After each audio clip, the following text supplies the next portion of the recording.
It's extremely important in our world today and in our service to the institution. You're doing exactly the right thing being here, learning from one another. And I guarantee you will have a rewarding experience in the next 2 days. Some folks who have been here for a long time, I encourage you to reach out to new names, new faces. And those who have not been with us for so long, I encourage you to do the same thing. As I said, this is a community. The IT community on this campus thrives on the connections and the relationships and the collaborations we have with one another across the campus. So I'm looking forward to a very productive next 2 days for all of us. And I hope that you find it very knowledgeable and enjoyable, and you take some things with you into the future that you can point back to. Yep, I learned that in the 7th annual IT Professionals Conference. So thanks very much for having me this morning. And Amanda, I'll turn it over to you. All right. Thanks, Nick. It is my honor and privilege to introduce our keynote speaker, Courtney Terry. Courtney is the Assistant Director of Information Technology for the Technology Support Services Department in the Office of the COO at Rutgers, New Jersey Medical School. She has 20 years of experience in leading and directing IT projects in medical education technology, launching various projects from inception to implementation. Courtney leads the academic business systems team, or academic and business systems team, oversees the educational technologies, academic systems, and operational support for Rutgers, New Jersey Medical School and Rutgers School of Graduate Studies in Newark. Courtney, it's wonderful to have you here. She's coming to us from Denver, and the internet connection's a little bit choppy. She's very smooth from this end, but not so smooth the other end. So we're hoping it stays great. If we have some technical difficulties, we'll figure them out. And there's only one slide, and it's from at the end. So we get to listen to Courtney for the whole time. So take it away, Courtney. Okay, awesome. Hello, everyone. Can you see me? Or are you just looking at my slide? We can see your slide, but then we'll take the slide down and then it'll just be you. There. I want to see your faces. Okay. All right. Awesome. Awesome. Good morning, everyone. So thank you, Amanda, and thank you all for being here. So before I begin, I just want to give you a little bit of background about me and just some fun facts, just because we'll be getting to know each other for the next hour or so. So I was born in Newark, New Jersey. It's an urban community, and I'm youngest of 3 daughters. I graduated from Rutgers University with a degree in public health, and I actually worked for that same institution. Some fun facts about me: I've skydived at 10,000 feet. It was a tandem jump. I'm not that daring. And I also ran several half marathons and 1 full marathon, 26.2 miles. So enough of my fun facts, and let's get to why you are all here today. The topic of today is all about embracing your journey in IT. So we know that information technology industry, we know that there's no linear pathway. There's no straight line to success, because it's constantly changing and it's constantly evolving. And as individuals, when we think about our careers and what we want to be and who we want to be, we tend to focus way too much on the final destination, on our personal goals, and we compare ourselves and we think, what we think our career should be, where we think we should be, but we neglect the present and we neglect the right now. And those are the things that shape us, along the way. So we need to set back, maybe reset our minds, and just stop for a moment and embrace our journey, because every experience and every step plays a key role in getting us and where we need to be on our paths, and give us individual perspectives that we can bring into our careers as well. So I just want to share with all of you my story. all about my story and my leadership, in my journey into leadership. So as Amanda stated, I'm an assistant director in information technologies at Rutgers, and I oversee academic systems and education technologies within the medical school and the Rutgers School of Graduate Studies.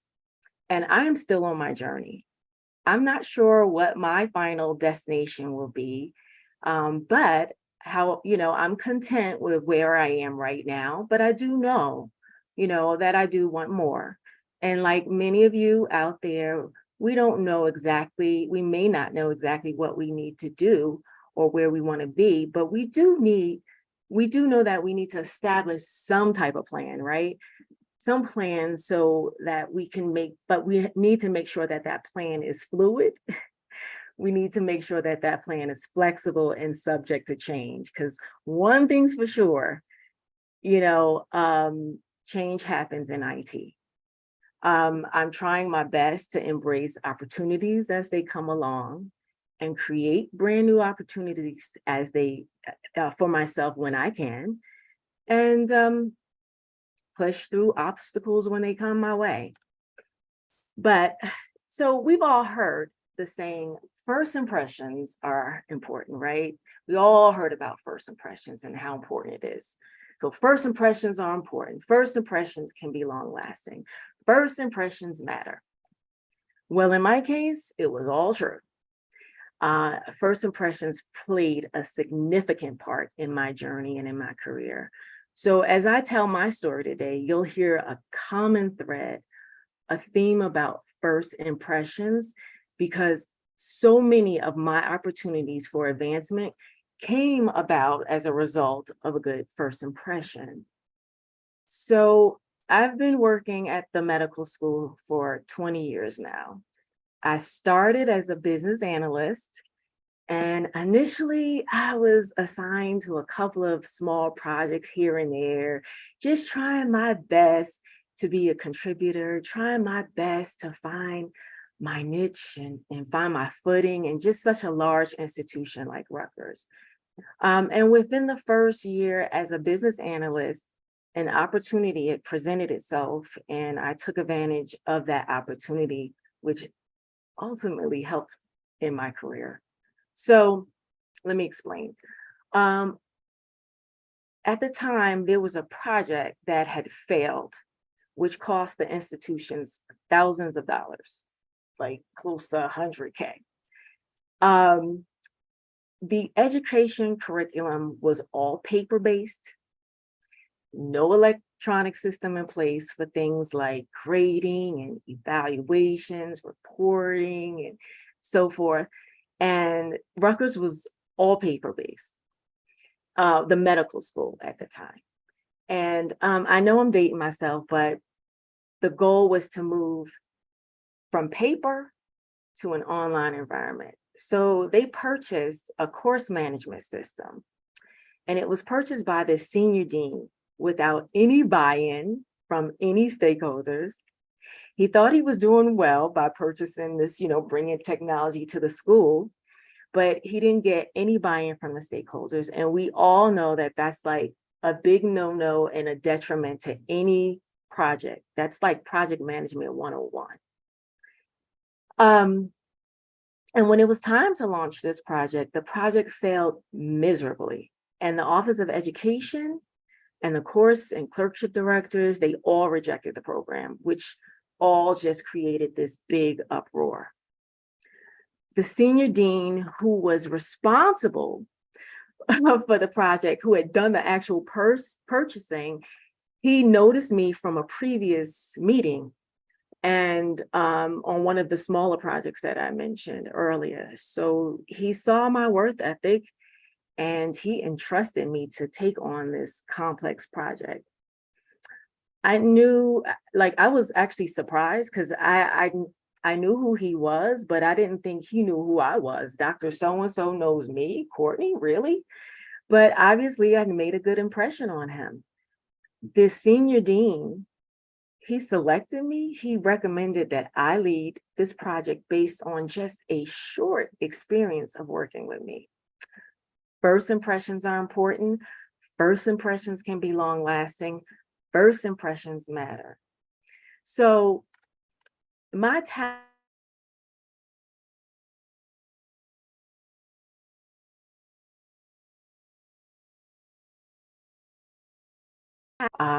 my tasks were to make the users happy, to meet, customer satisfaction, and to correct the wrong that was done by deploying this product in in such an unacceptable state in the first place. Another task was to make use of the thousands of dollars that was originally spent to create the system, and to get it aligned with the overall goals, the strategic goals of the Office of Education. So I had some big tasks, but fast forward 20 years later, this same course management system that we refer to as EduMan, Education Management System, it still exists. So there's been several iterations of it throughout the years, but the foundation remains, and it's a vital system that's used in our institution today. And it was later on adopted by the graduate school as well. So this homegrown course management system, introduced and implemented technology in the area of education at Rutgers, New Jersey Medical School. So this is my legacy, my imprint into the medical school, and I am proud of the value that I've added. But I tell you the truth, I've never thought in terms that I was playing like such a key role in transforming education through technology at the school. I never thought that what I was doing was special, not knowing that this was going to be, a stepping stone in my career. So first impressions are important. I'm just going to keep talking about it. First impressions are long lasting because I'm going to drill this in your head. First impressions matter. So I want you to embrace your journey and trust the process along the way. So I was able to use that opportunity of leading this project, not only as my contribution to the institution in a positive way, but it also allowed me to establish my footing and advance in my career. Now, I know I may, have made it sound like, oh, this was just so easy. Oh, yeah, first impressions, that's great. But believe me, it wasn't easy at all. There was so much negativity that surrounded this project. It had such a poor reputation, and anyone who was associated was just looked upon, negatively as well, right? So some people didn't want to see change. Some people didn't want to make any adjustments to their workflows and their processes. Some stakeholders were just outright mean and nasty. How dare we ask them to change? I received a lot of pushback from the faculty and some of the user community. But did I give up? Absolutely not. I was afraid of failure, though. I was afraid to fail. I was afraid to disappoint this dean who had so much trust in me. I admit that I was intimidated by some of the stakeholders, but I knew that I couldn't show it. I knew that I couldn't show it. I had to develop this thick skin. I had to be confident in my mission, but I pushed through the challenges, and I pushed through them in fear. I may have said some, not so great, maybe some bad words here and there under my breath. But overall, I focused on the tasks ahead and on the overall mission. I thought to myself, yeah, you probably don't really like me that much now, but when I get this system working for you, you're going to love me. So I'm not going to worry about how you feel about me right now. And later on, that project was a success. I was able to turn around a failed project that cost almost $100K and make it into a successful one. I was able to establish the academic and business systems unit my own area, my very own area, an area that did not exist in the medical school prior to this project, all one project, which changed my career. And I started as a business analyst. I used that opportunity of leading this project and leveraged my position and formed my own group. I advanced to a project leader, then promoted to a manager, and now assistant director for information technology.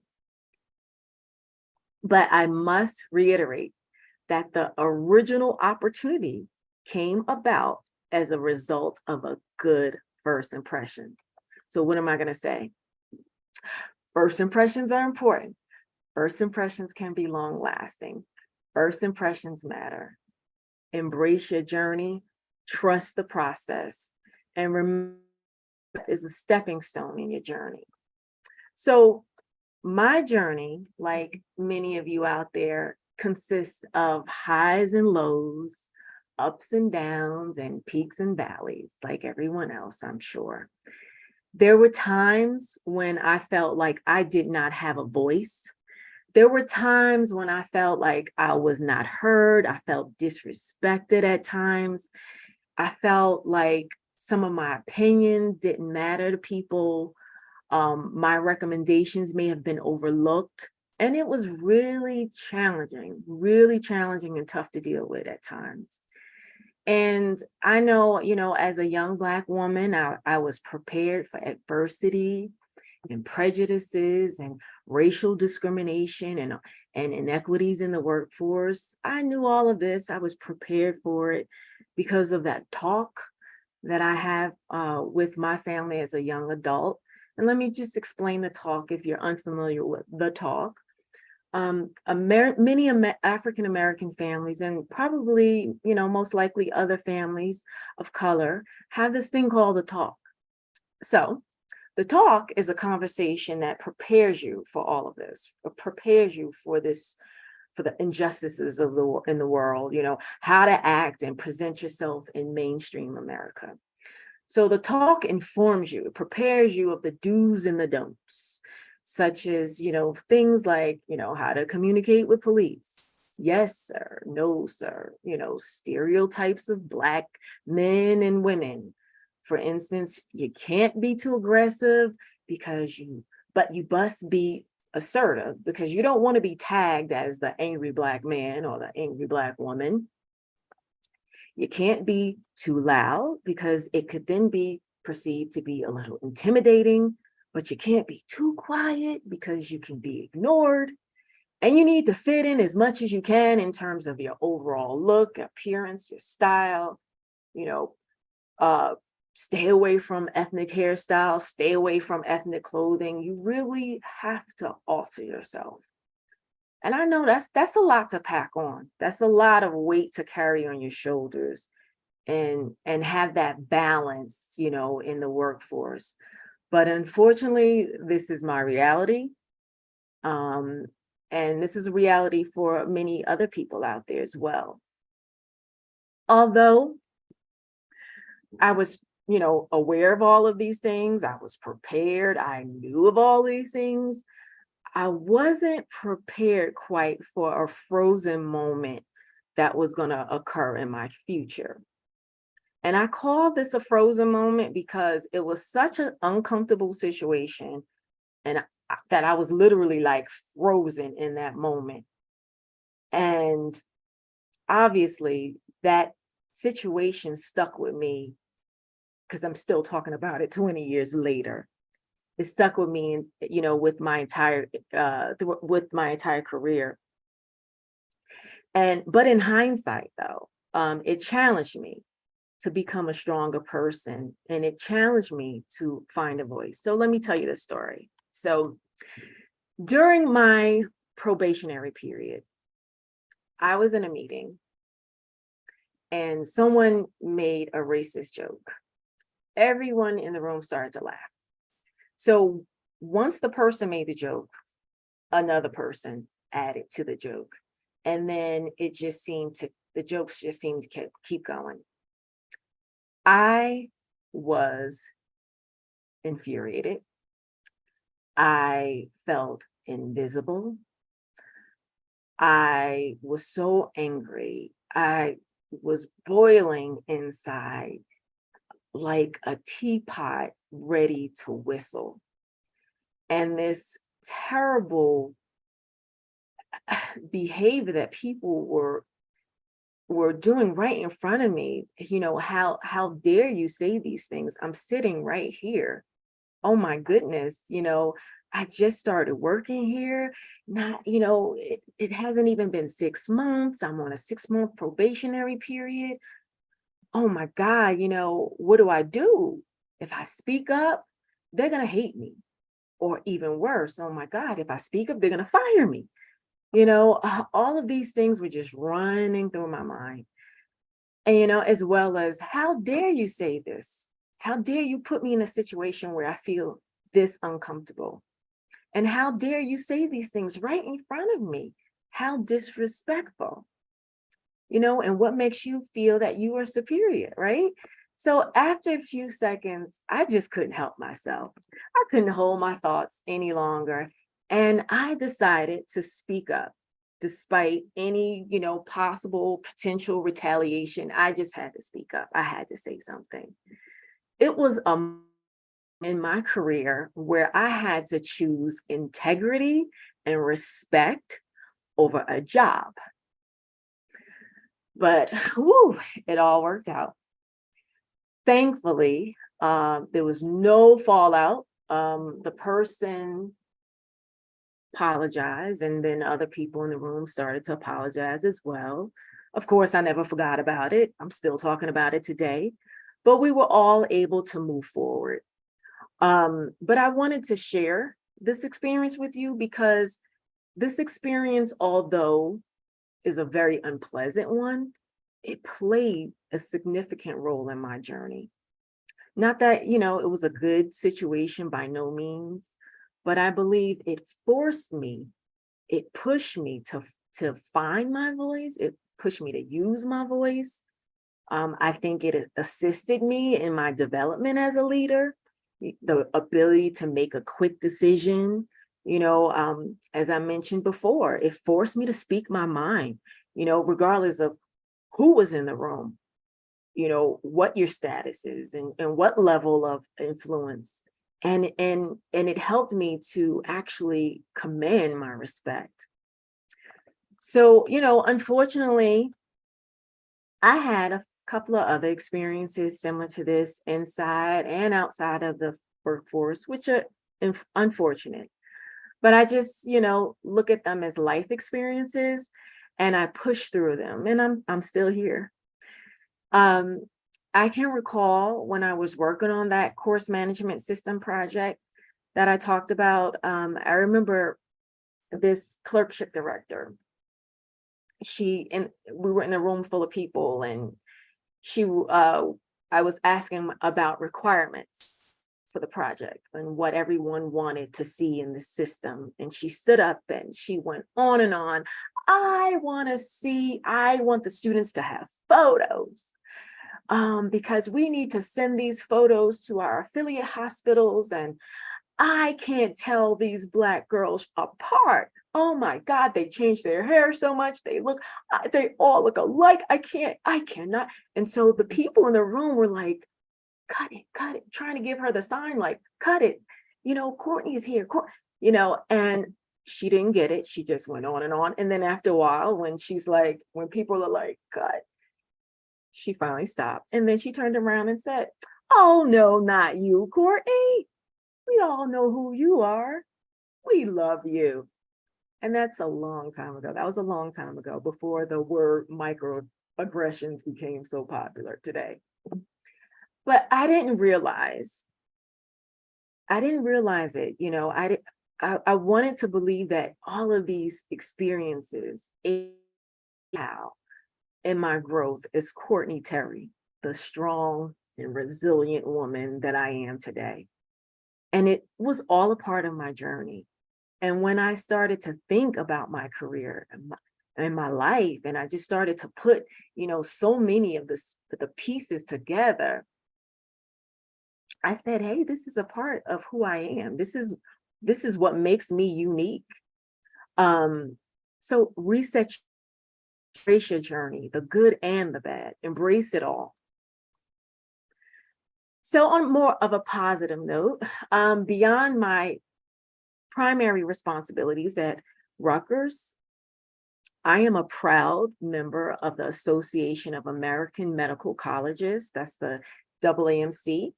It's a national leading organization that represents medical schools in the United States and in Canada. And I attended an IT conference back in San Diego in 2019. It was my first conference. I was the only representative from Rutgers at this conference, and a lot of people were like in groups, and they traveled together with other colleagues.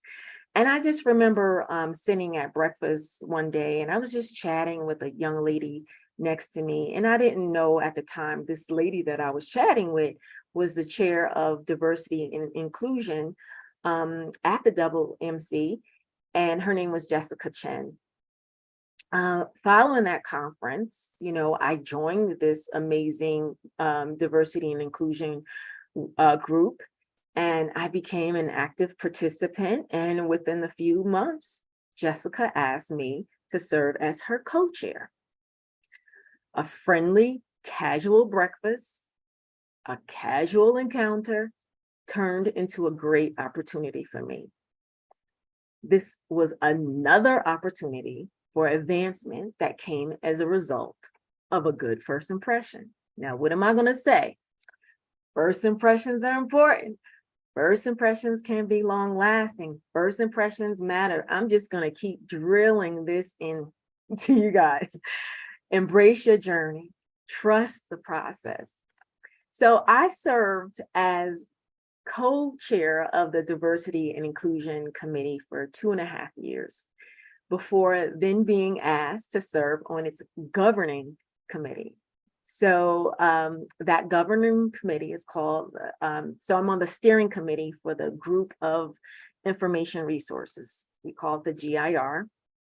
And we oversee 4 affinity groups: education technology group, a research technology group, diversity and inclusion group, and data-driven academic medical centers group.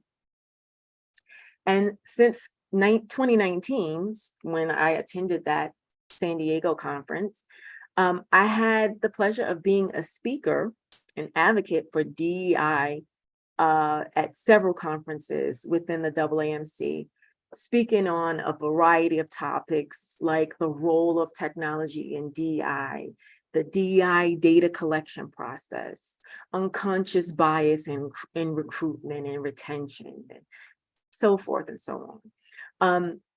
Once again, I'm embracing the journey and taking advantage of any and all opportunities that come my way and making these opportunities work for me in my career. So I'm on the steering committee for the next 3 years. And how cool is that, right? It all comes from a friendly conversation, a casual conversation at breakfast. So I took an opportunity, and I made this opportunity work for me. First impressions matter. Back at Rutgers, I am a member, in various committees, one being the Rutgers Women in IT Committee, which is a subdivision work group from the Big Ten Academic Alliance Women in Technology Group. It's a committee where, we try to empower women in IT at Rutgers through educational, social, and networking events. In February, just a few months ago, I had the pleasure of being the keynote speaker for the Big Ten mini conference. And your Amanda Thornton attended this conference. Well, she enjoyed my presentation enough that she asked me to speak to you all today. Did you hear me? Amanda Thornton, another opportunity that came from a first impression. So I'm speaking, at this Big Ten conference, and it landed me here today to speak to you all. So, again, another good first impression. I didn't know Amanda personally, but again, thank you, Amanda, for this opportunity. But first impressions are so important. First impressions can be long lasting. Again, trust the process. So I'm actually coming to you all today in my room, in my hotel room. I'm actually in Denver, Colorado. I'm presently at the AAMC's IT conference, the same conference that I was talking to you about. I'll be presenting a little later today with a few colleagues, and yet another opportunity that I'll have a little later today to make a good impression and an opportunity to meet new people.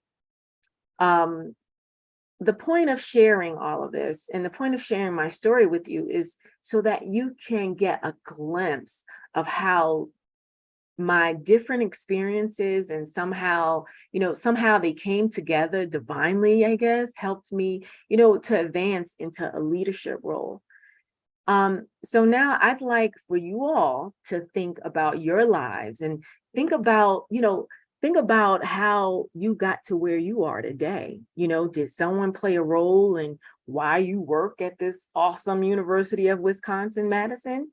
How did you get here? Did someone lend a hand along the way? Did someone pay it forward? What can you do to pay it forward? Who motivated you? Because we all can be inspired by anyone, and even people that you least expect. If you think about your life, small things, small and large, good and bad, right? Think about these all, they all play a part of your journey. Look at where you are today and think about where you would like to be. I don't want to sit here and say, oh, everything is going to be perfect, because it's not. You heard my some of my unpleasant stories. Let's keep it real.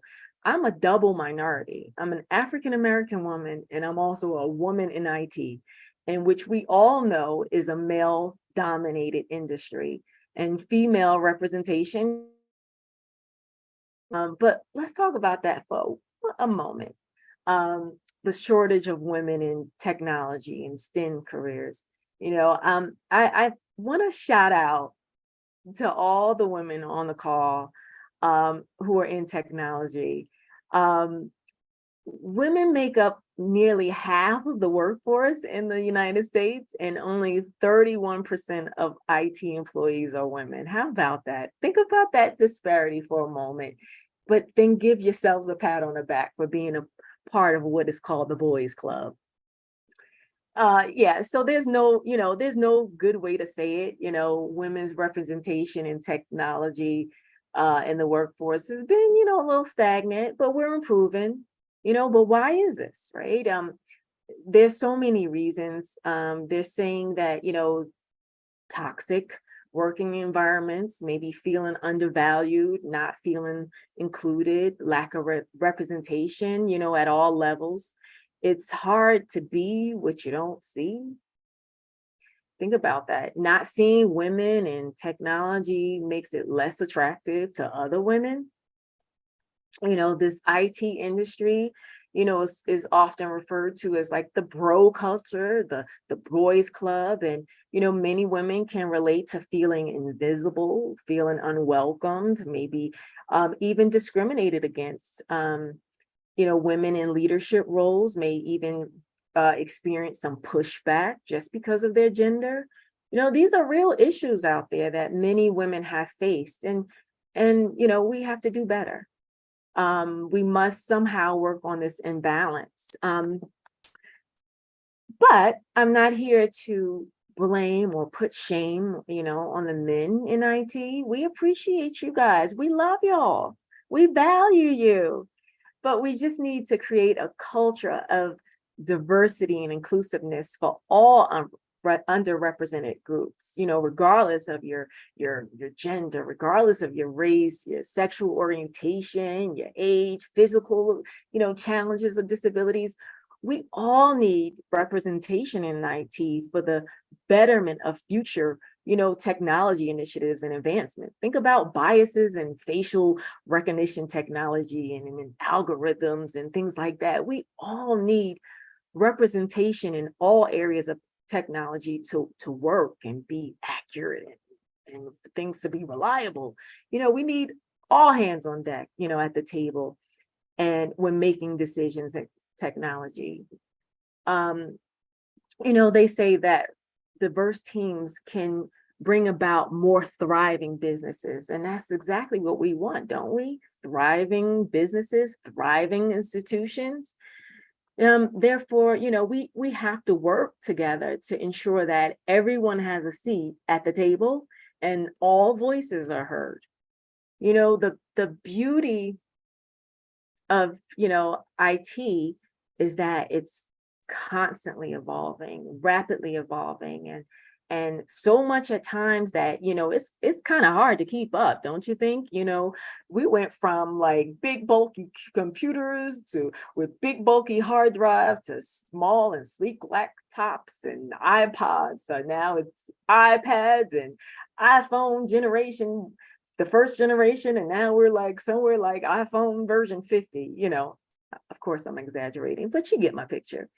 From smartphones to cloud computing, from social media to artificial intelligence, IT has really become a part of our daily lives, right? It can be challenging to keep up with all of the new technologies, all of the new gadgets, the apps, the tools, but if you're considering advancing in IT, be prepared to adapt to these changes, be prepared to be a continuous learner, and be prepared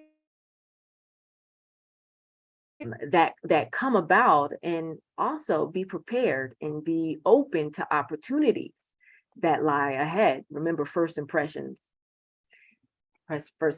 matter. So the first step in embracing your journey into IT is to develop, a passion for technology. Stay curious and enthusiastic about your field. You will be, better equipped to learn and grow as an IT professional. Another important aspect, I would say, of embracing your journey in IT is just to be, constantly be open to learning. It's a field, like I mentioned, ever changing, new programming languages emerge regularly. It's really crucial that we broaden our knowledge base by taking courses, maybe attending webinars and seminars and participating, in online forums and communities. Networking is a crucial part of embracing your journey in IT. Building relationships with other IT can provide opportunities for collaboration, mentorship, and career advancement. Even here at the WMC, I'm making connections, networking, I'm sharing. This is what it's all about. You got to put yourself out there. Even if you're an introvert like myself, and yes, I'm an introvert, that's fine. Just connect with one or two people. You don't have to mix and mingle with everybody, in the room, not everyone in the room, make your connections. You want to develop, you also want to develop technical skills. So that's important to possess, and it's also important to possess, strong soft skills, communication, teamwork, problem solving, and time management skills. All are essential to success in the field. You as an IT professional, you want to be able to work collaboratively with others. You want to be able to solve problems and deliver projects on time and within budget. The IT field is enormous. You have the technical specialty areas like your software developers, your cybersecurity professionals, audio visual. It's a large spectrum of specialties. And then you have the non or less technical business side of it, your IT business analysts, your systems analysts, project managers, risk managers, vendor management. The great thing is about all of this, though, is that you can decide to go into different fields or follow different interests at any time. We are not stuck, and you don't have to be stuck. And you shouldn't be confined to one specific area, for your entire career, unless you want to. There are many opportunities where you can find your niche, your thing, your personal thing, your own thing, your contribution, where you can actually add value and feel good about it. So the question is, how do you find your niche? How do you know if you are on the right path? And how can you thrive and advance in your career in IT? Well, I'm glad you asked. In project management, the first thing we do, right, is we talk about a plan. You always hear about a project management plan. So we create all the elements to come up with some type of plan. So think about your career as a project plan. Define the vision, define your objectives, your goals. What do I want to accomplish? What do I want to achieve? Get clarity and overall goals, right? So define your why. Define the requirements. Well, what's my why? What skills are needed for my why? What skills are needed for my requirements? And then, maybe create an action plan, but make sure your action plan is agile, it's fluid, it's adaptable to change as technology changes and overall life changes. And then, finally, you need to set some type of realistic expectations for yourself. Don't say, all right, I'm going to be the president of a company by tomorrow. Unrealistic. I mean, hey, it could happen, but kind of unrealistic. Assessment, first assess where you are in your current role. Do I like what I'm doing? Does it make me happy? Am I content? Do I like my job? Do I like, do I like being a valuable contributor to my team? Am I a valuable contributor to my team? Am I an asset to my team? What am I particularly good at? What's unique about me? What do I bring to the table? What skills am I lacking? What skills do I have that make me unique? Am I ready to advance in my career? Because I may not be ready. Am I ready for that next step? Do I want to make a change? Do I want to maybe explore other interests? Who knows? Assessment is key. Self-check is key. Self-reflection is key. Self-evaluation is key. It holds a mirror up to what we may be doing right and what we may be doing wrong and how we can do better. We have to take inventory of particular skills and qualities that make us unique and assess which best fits our technical skills and our personalities. You have to have a certain personality to be a leader. You have to have a certain personality to be this or that. And discover your strengths to help you understand where your existing gifts and skills lie. And then you need to investigate, start doing some type of research on your areas of interest. You may read articles, take LinkedIn courses, watch classes, YouTube videos. There are a lot of resources that are out there that exist, and then there are a lot of free resources. So take advantage of them and educate yourself. Doing this can provide insight and create a plan for your long-term goals and take you to that next level in your career. And then you have preparation. So once you find your interests, you may want to sign up for classes and perhaps certifications. This builds confidence, and you'll have a clearer picture of what it takes to succeed in your chosen career. I recently received an ITIL 4 certification for IT service management. Why? Because Rutgers provided it at no cost. So now I'm certified. I also became a certified Scrum Master in Agile project management. Why? Because Rutgers provided a free opportunity for me, and I took advantage of it. Preparation can be long and kind of boring and tedious, but it's necessary to get to that next level. Another thing, be committed, be focused and committed to what you believe you were meant to do. Start being aware of possible job opportunities, but keep in mind of available options and make sure you weigh your pros and cons. Am I going after pay? Am I going after enjoyment, doing what I love to do? Do I want to be in a stressful environment? Do I want to be in a less stressful environment? Peace of mind may be key for you. Really think about your life and really think about how you want to live your life. And then make your decisions based on that. Do I want to relocate? That's also an option. But listen, by no means am I trying to encourage any of you out there to leave your wonderful institution of the University of Wisconsin-Madison, by no means. But I just want to throw it out there for you to think about, when you're planning your next steps. And retention.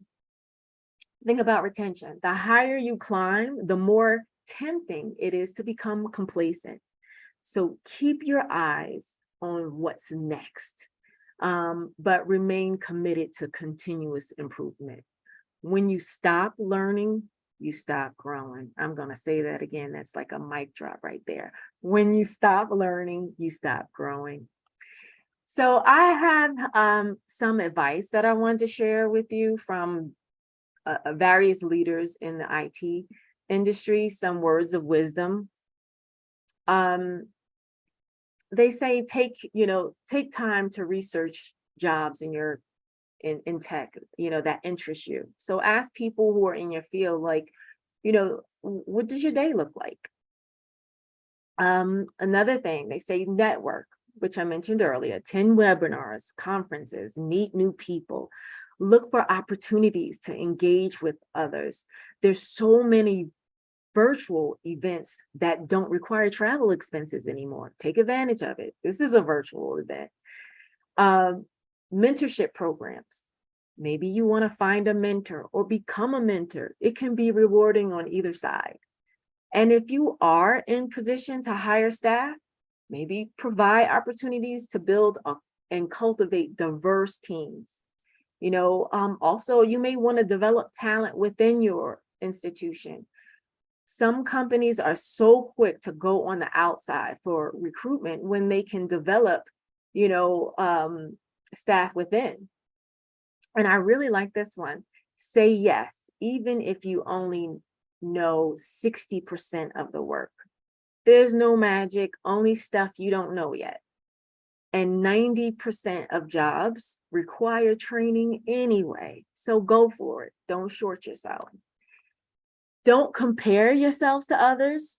Focus on you. Comparing yourself to others will only lower your confidence and will have you feeling frustrated and unfocused and unmotivated.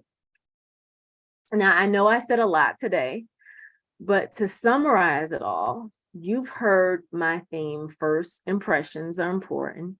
First impressions can be long lasting. First impressions matter. So we want to embrace your journey. You want to trust the process and take the good and the bad. Remember, you are your own brand.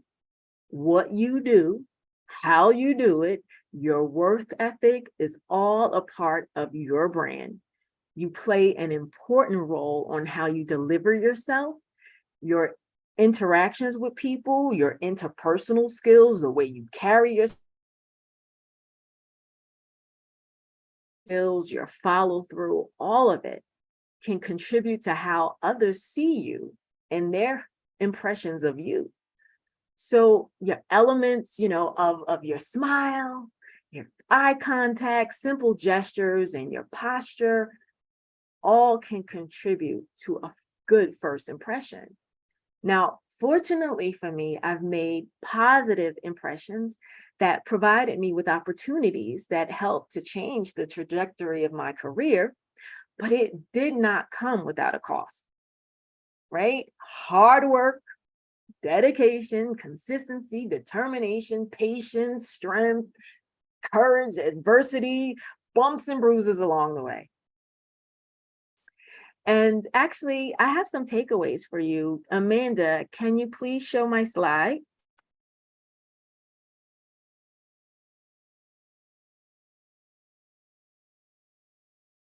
Awesome, thank you. So this is what I've learned in my career that I want to share with you. Self-promotion, branding and building your presence. What is your brand? What do you want people to think about you? You know, what do you want to show the world? Think about that for a moment. What do people think of you when your name comes up in a room? Promote yourself. No one can sell you better than you can. Remember, first impressions can be long lasting. First impressions are important. You never know who you are talking to or speaking with, or you never know who's watching you. Just think about my stories. And then there's confidence. Number 2, know your worth. There is a quote, "You must find courage to leave the table if respect is no longer being served." Know who you are and know what you bring to the table and be confident about that. And number 3, find your voice. Integrity and honesty comes first. Value yourself and speak up for what you want and for what you believe in. And trust me, you can't go wrong. Number 4, continuous learning. Educate yourself. Don't rest in mediocrity. Who wants to be mediocre? Continue to learn, attend workshops, take classes that we talked about, keep abreast of trends and ever-changing technology. And then last, number 5, build your network. Get a good support system, people who have your back, friendships help. You can bounce ideas with like-minded people, but you also need to build a diverse network. We tend to gravitate to people who are like ourselves, and that's all great for perhaps, sharing similar experiences. But in the end, it's good to build a diverse network, because that's when the real and true learning process begins. But in closing, embracing your journey in IT requires a commitment to continuous improvement. This means, setting your goals like we talked about, seeking feedback, and regularly, evaluating your progress. What am I doing? What am I, where do I want to go next? By continuously learning and striving for excellence, you can stay ahead of the curve and make meaningful contributions to the field of IT. A career in IT can be challenging and rewarding. To embrace your journey, you must develop a passion. Be open to learning, build your network, possess strong soft skills. We talked about that. With all of these qualities, you can thrive. You can thrive. You can be anything that you want to be. I know it sounds so cliche, but you can. Remember that the journey is where we learn, is where we grow. The journey is where we become uncomfortable, where we are challenged, where we become stronger. The journey is where we become wiser, but we become more awesome and awesome versions of ourselves. So instead of trying to reach our goals so quickly, comparing ourselves to others and adding unwanted stress that we don't need, we should make the most of every opportunity. Keep the door open for knowledge and release that awesomeness that is inside of you. So thank you for your time and embrace your journey in IT. And I'm rooting for all of you. Thank you. Thank you so much, Courtney. There was so much good advice in there. It was wow, that said so much. Do you have time? Overload everyone. But... Do you have time for some Q&A? Do you have time for a couple of questions? I have time. Great. Sure. I have many, but there are a few from our audience at the moment. How is the connection? I was worried about the connection a little bit. You're great. Your video is great. Your connection is smooth. Your video there were a couple of little hiccups in the audio, but it worked itself out in a couple of seconds. So okay. All good. We do have a question about next levels and what do different next levels. Not everybody wants to be manager, director. They want to grow where they are and grow in their expertise I'm a software developer, so maybe a software developer to a software architect or something. Do all of these things still apply to those sorts of different paths? Yes, of course they do. All of these things apply, no matter where you are, no matter what level. Not everyone wants to be, a president of a company. Not everyone wants to be a leader. Some people are very happy doing what they love to do. It's all about what you want to do, your particular interests. How, even when I mentioned earlier about, choosing your work environment, a private industry versus, a nonprofit or a state institution, that deals with, there's different stresses in both environments. It depends on how you want to live, and what your priorities are. Think about your families. It's all depends on you. But yes, the advice that I gave today applies to everyone, even people in senior management. They sometimes feel that they're stuck and they want to go elsewhere, and or even if you don't, if you're an introvert and you love coding and this is what you like to do, you don't want to really be out there and in the public eye, and that's perfect. That's fine. At least, actually people that know what they want to do and where they feel comfortable doing exactly what they do now. I admire people like that because, that means that you must love your particular job. You love what you're doing.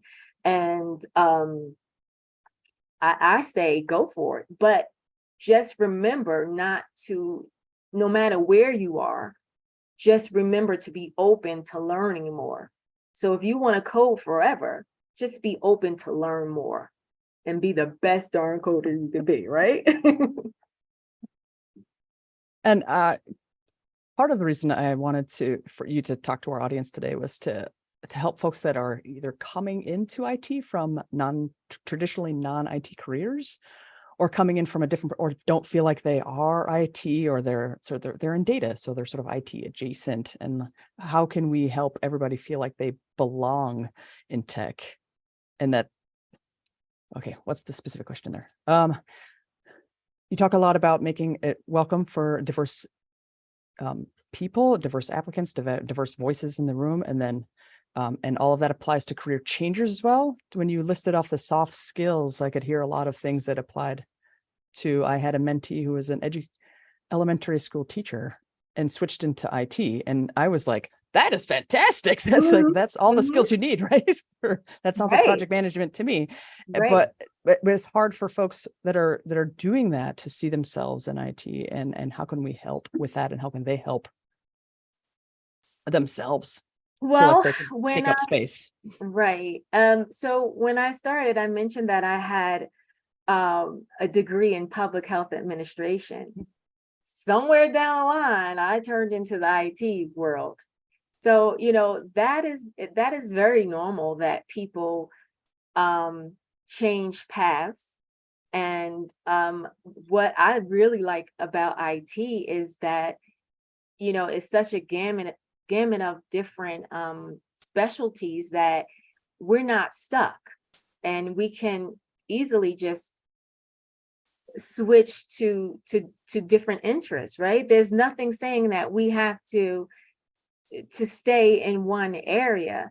And yes, you may not be a techie tech person. I'm not a techie tech. I talked about how, there are certain specialties, and then there's the less technical side of it, like business analysts, like systems analysts, and, but and I see there's nothing wrong with it. You need that. I mean, I can't code, I can, but I am a part of this. I'm a woman in IT, and I can, create a project from an idea and implement it and make it work.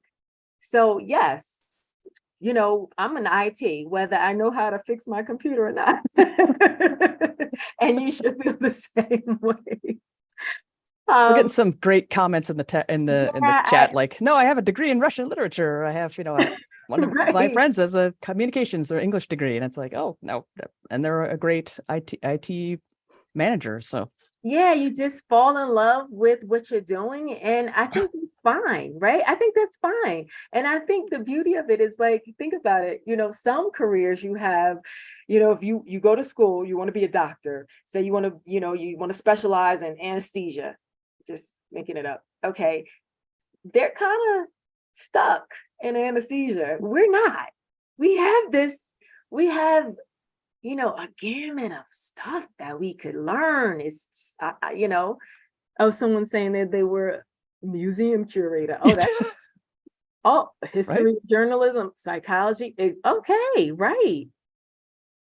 Thank you, everybody, for putting those in there. I know that'll help some folks that are so feeling cool. like imposters. So right. No, that's cool. That's cool. Who said we have to stay? Yeah. Oh, wait a minute. There's a long one. Give me a moment to read. Okay, Nick.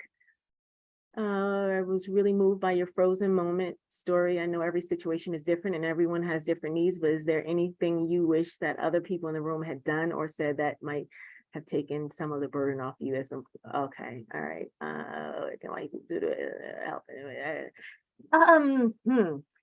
Okay, that was a loaded question, Nick. We're talking 20 years ago, so things have changed a little bit, I would say a little bit, but there's definitely things that people could have done. There's in situations like that, you need allies, and sometimes a person doesn't. I want to look at some people like they're not all bad, right? You just don't know any better. You're ignorant to what's going on. So the person who made the joke, was it a terrible person? Probably not. But others in the room definitely could have said something to stop it from getting further. And I should not have been the person to have stopped to speak up. I felt terrible, in that situation. And even the second scenario that I mentioned, when the lady talked about the student photos, and she just went on and on. That lady was just another situation where she wasn't a bad person. She just spoke out of term. And that's how I choose to look at it. That's how I choose to look at it. And that's, I don't want to look at every situation and just, there's good people and there's bad people, but what others could have done. And that's in the situation with the photos, people tried. They were trying to give her like visuals, like to, hey, cut it. But no one spoke up. And yes, it's really important to have allies. And that's just not for for people of color, that should be for everyone. If you see someone that's being mistreated or any microaggressions coming at someone, you need to speak up and say something. I have an issue right now in my neighborhood where a neighbor asked me, I'm new in a neighborhood. I've been living there for almost 2 years, and I walk in my neighborhood frequently, and someone asked me to walk with them, and I joined this lady for a walk, and she just started talking about certain neighbors, and it was just very racist comments. What she was talking about Asian Indians, and it was very negative, very racist. And I said, hey, I don't do that. I don't do that. So if we're going to be cordial, if we're going to walk together, I do not talk about people. And that's very racist, what you're saying. And so, yeah, but we need people to speak up. And a lot of times people are afraid to, because they're afraid of what the outcome is going to be. It can feel risky to It can feel risky, and it's actually important. I actually stopped the interactions with her because I actually gave her another chance, and we walked again, and she said some other things, and so I just let it go. And I did try to educate her. I felt like I was being tested. Hey, I'm the DEI, co-chair. I can do this. I can handle this. But you can't save everybody. You can't save everyone. And that's what I have to realize, that I can't save everyone. I can do my best to educate people, but yeah. I look forward to a day where everybody can learn and grow in their own and not have to deal with horrible experiences to looking back and saying, hey, that was formative. No, let's see where we can get without that stuff. So yeah, well, yeah, we could all use it as opportunities and just be aware of it. And sometimes, even with the frozen moments thing, sometimes if you don't speak up right then and there, I mean, which you should, but if you don't, there may be opportunities that maybe you can go back to a person and say, hey, I didn't really understand, I didn't like what you said, or, so think about that as well. And do we have a slightly more complex question? Or Julie asked, do you have advice for DEI advocates in the face of legislative restrictions? We see a lot of stuff getting passed at state level governments, and then legislation being tossed around at the national level. I don't know that this might be outside the scope of this conversation, but it was asked. Do I have any advice on DEI legislation? Yeah, or what we can do as like one voice, I guess, against this sort of, this feels unsurmountable to say, okay, our legislature is debating what now? Well, yeah, I try. I don't want to be. I try not to engage in political conversation. But I guess. Yeah, it's so hard. This is vote. Yeah, vote. There you go. Vote. That's a good one. Get me out of that one. Good. It's hard. It's because you think that they're not listening and nobody's listening, and but then I got one vote. Always things that there's always things that you can do that people don't think about. Like that can be a big deal, right? You could start within your circle, your family. You could, you can be an advocate for DEI around your peers. So if you hear people say things that are, out of pocket or insensitive or racially offensive, then, that's your opportunity to speak up.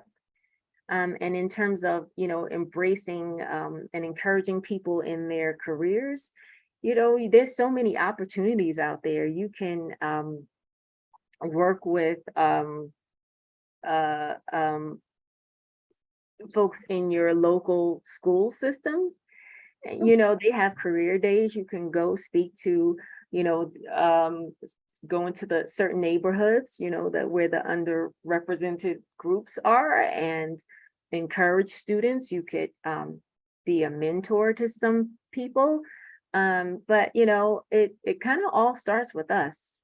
All right. And how we behave, others sometimes will follow. All right, I'm getting notes that we need to wrap it up. So thank you so much, Courtney, for your talk today and for answering our questions. Thanks for the people in chat that were asking questions. We have lots Awesome. of great sessions today. Our next one starts at 10:30. The recording of this session will be up as soon as we can get it captioned. Thank you for having get the me here. captions connected with the things. Oh, it was a pleasure. Thank you, Courtney. Yeah. Thanks everybody coming. Check out all of our stuff for the next 2 days. All the things are in the Zoom events. So thanks.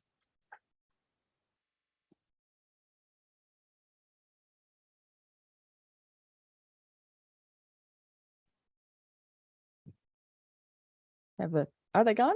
No. People are leaving. I'll remove your spotlight if that helps. Thanks.